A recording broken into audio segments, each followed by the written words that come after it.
Long ago in the rugged red mountains of Seir, the people of Edom thrived.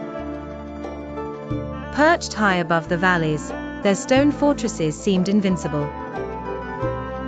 Edom's leaders boasted, "Who can bring us to the ground?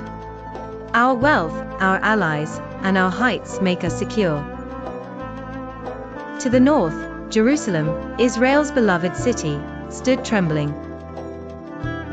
Babylon's iron armies broke through her gates. The cries of the suffering echoed through once joyful streets. Israel's neighbors gathered nearby, some in horror, others in delight. Among them, Edom watched. Cold and calculating, they did not rush to help their brother Jacob, nor did they turn away in sympathy. Instead, Edom's warriors prowled the city's edges, and when Jerusalem fell, Edom seized their chance.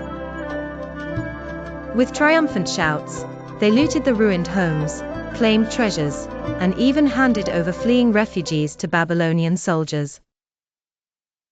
"We are clever and strong," the Edomites told themselves, as they rejoiced at Israel's pain. But in a quiet corner, the servant of Yahweh, Obadiah, received a vision. He stood, trembling, as the word of the Lord thundered in his heart. "Edom, your pride has deceived you. Because you stood by as your brother suffered, gloated over their misfortune, and seized what was not yours, you will be brought low.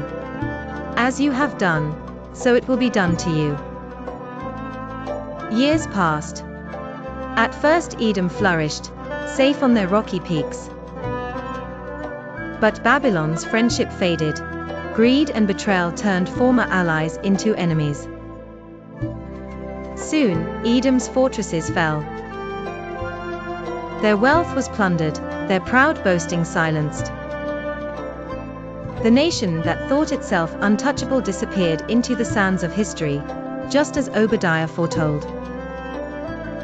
Yet light dawned for Israel.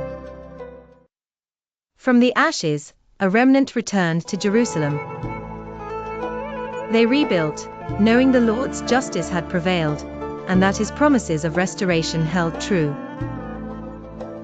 Through Obadiah, God declared that not even the most powerful would override his justice, and that faithfulness would ultimately be established in his kingdom.